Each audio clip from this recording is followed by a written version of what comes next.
Hey there. Welcome to Discover the Divine You. My name is Kimberly Nicole. Right now I'm on a journey to figure out who the real Kimberly Nicole is, who I was divinely created to be. So I created this podcast in hopes others could benefit from what I'm learning and the different ways I'm connecting with a higher power. I created this space for honest conversations about healing, creativity, spiritual growth, and learning to reconnect with myself while living presently in my life. I'm a mom of 3. I have a job. I'm in 12-step recovery. Real life happens every day. So this is a space of no pressure, no expectations, no perfection, just progress. A journey towards finding peace, clarity, and connection to something bigger than ourselves, going from chaos to calm. So here we go. I'm so glad you're here to take this journey with me. Let's get creative. Episode 33, Emotional Sobriety. Boop! Hello, my friends. It's me, Kimberly Nicole. I found my old vintage clippies and I'm feeling this 90s do today. Okay, my name is Kimberly Nicole.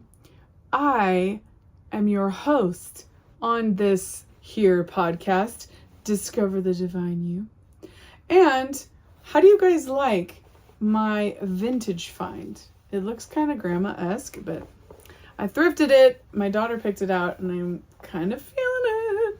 If you can't see, it's a denim shirt with flowers embroidered where the buttons should be. Embroidered. Is that the word? Blah, blah, blah.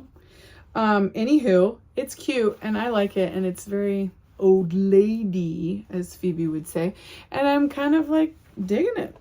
So, let's get into it today because we've got a biggie that we're going to talk about. And it is emotional sobriety. Now, what the frick does that even mean? I didn't know at first, but guess what? It means kind of like it sounds. That you handle emotions in a healthy way. This is the gist, right? So we don't make everything bigger than it needs to be, right? We don't go to the bottle or to the credit card or to the cabinet to handle our feelings. We deal with them in a healthy way. So, what are some healthy ways we can deal with our emotions? Let's find out. Here are some that I use. You might have different ones. Your therapist might have different ones. Someone out there might think that mine are hogwash. Well, I don't care. They work for me, right? So, right now, for today, what works for me is if I want to have emotional sobriety, number one, I have to have sobriety, period. I have to be clean in my programs. I have to be following my steps and working my program. Like my hair is on fire. Okay, I want to make sure that I am doing all I can do and then letting God do the rest. That is a big part of it. A lot of it too has to do with living life on life's terms, like we've talked about before. Also living in the present, things like that. Those are very general things to do. So what are some specific stuff? Okay. For me, what I specifically do to keep emotional sobriety is, number one, I connect with my higher power. How do I do that? I pray, I meditate, I do 2-way prayer, I write in my journal, I paint and draw and craft and sew and go for walks and sit by the beach, dip my toes in the ocean and feel it, squish through my tootsies, the sand squish through my tootsies. I hold my family close. I do fun things with them. I laugh with them. I go on adventures. I laugh with my friends. I do silly things. I dance.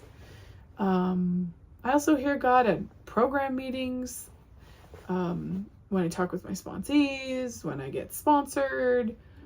There's a lot of ways for me to connect to my higher power. That's my number one thing. If I want to live an emotionally sober life, I have to have a connection to my higher power. If you don't know how to connect to a higher power or something bigger than you, come talk to me. I can help you. I have so many good tools that work. They're not even necessarily program related. I have gone to umpteen therapies, and I am a certified art healing coach.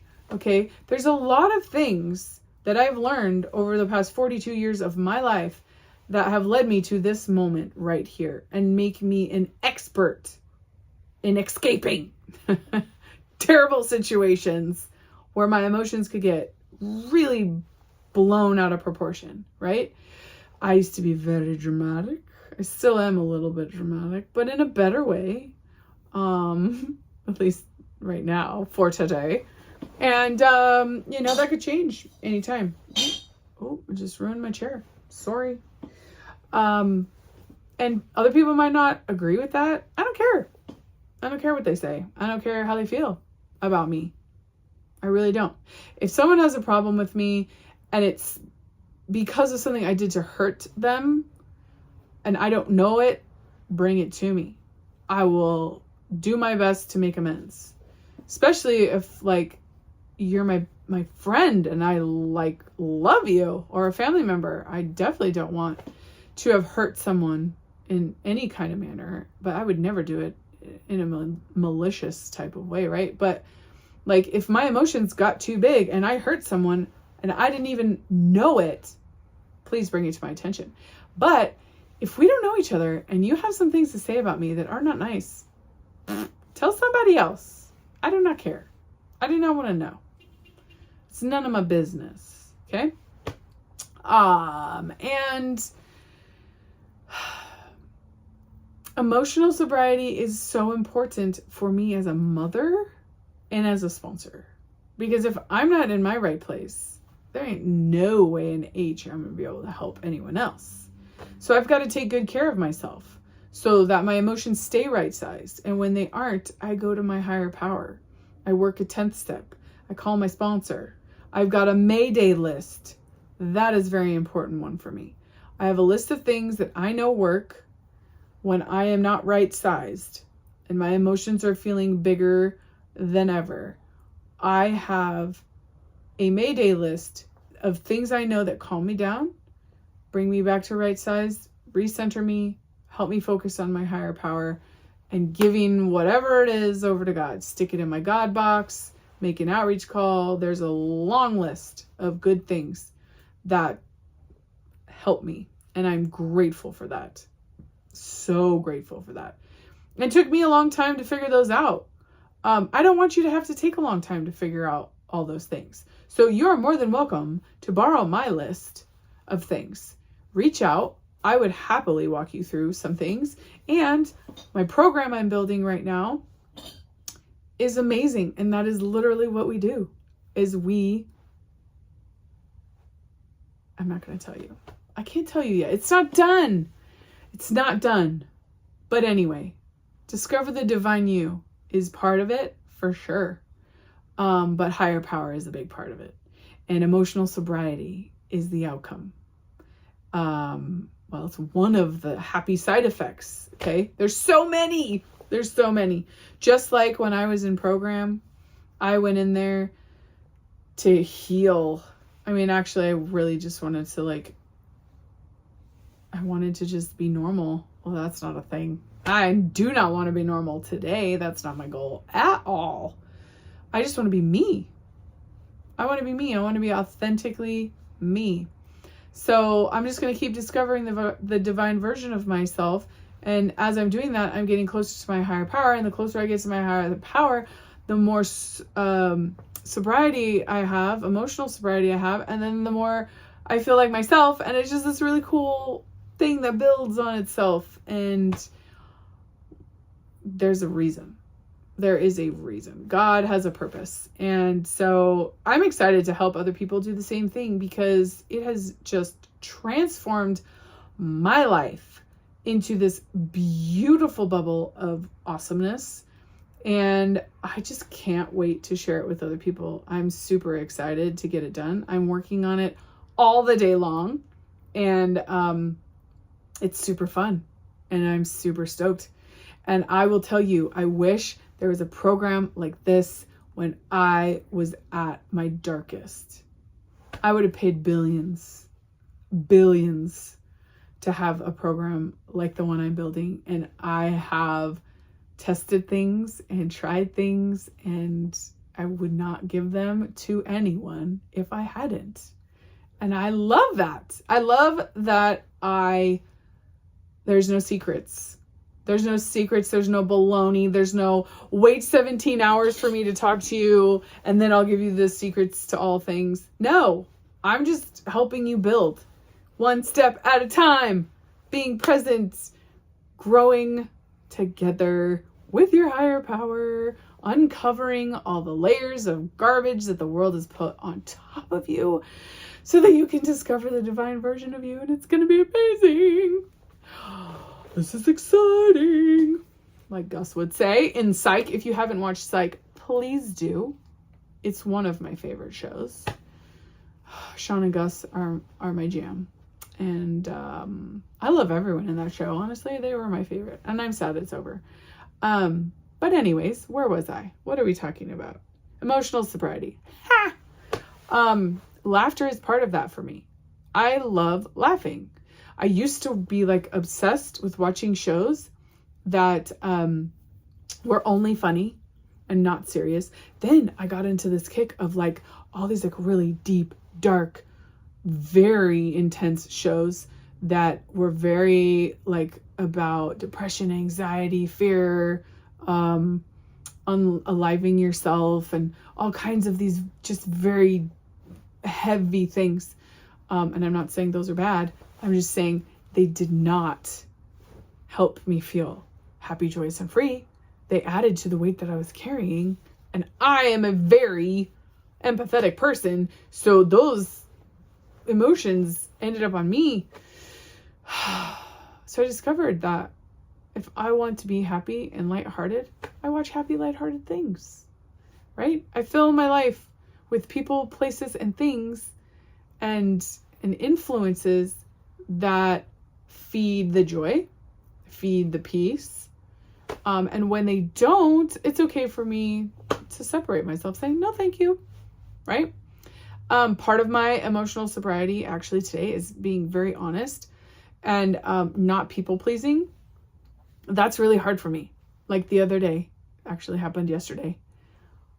My husband sweetly made me dinner, but he made me dinner with all the things I could eat, which is amazing. Like that he's actually listening and paying attention to me. That makes me feel seen and heard, and I love that.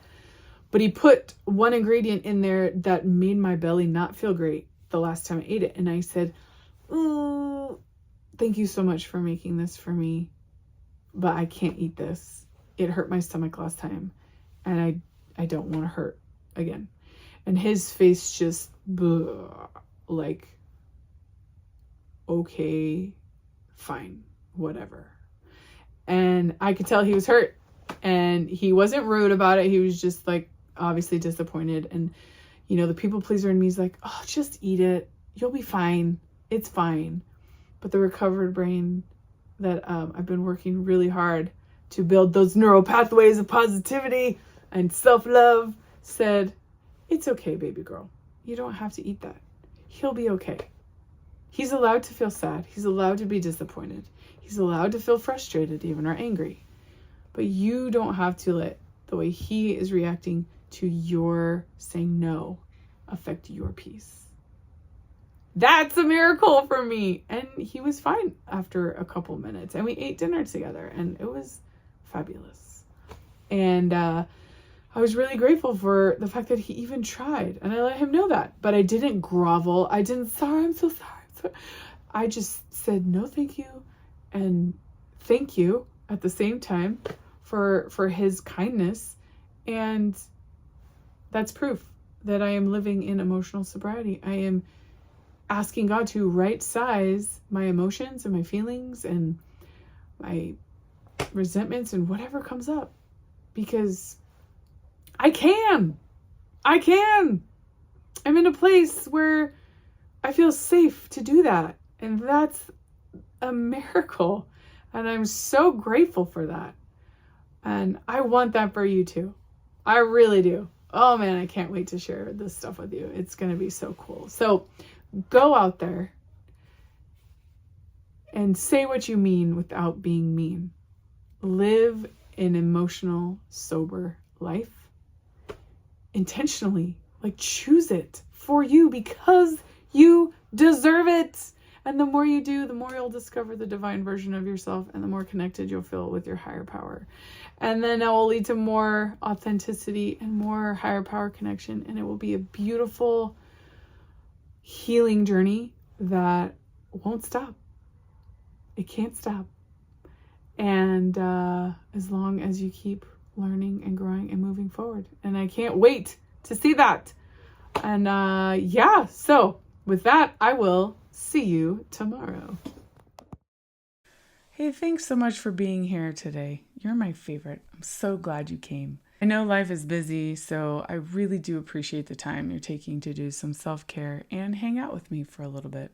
If something that we talked about today resonated with you and you want to dig a little deeper, I put together a 5-minute creative reset guide called Chaos to Calm that you can access in the show's description. And I would be so grateful if you'd subscribe and share this podcast with someone out there that you think could benefit from what we're creating here together. Also, remember, I am just sharing my experience, strength, and hope as I understand it here. So if bigger emotions come up, please take care of yourself and reach out to a licensed professional or someone that you trust for support. You are not alone in this. So until we create together again, please be kind to yourself and do something creative because you deserve it.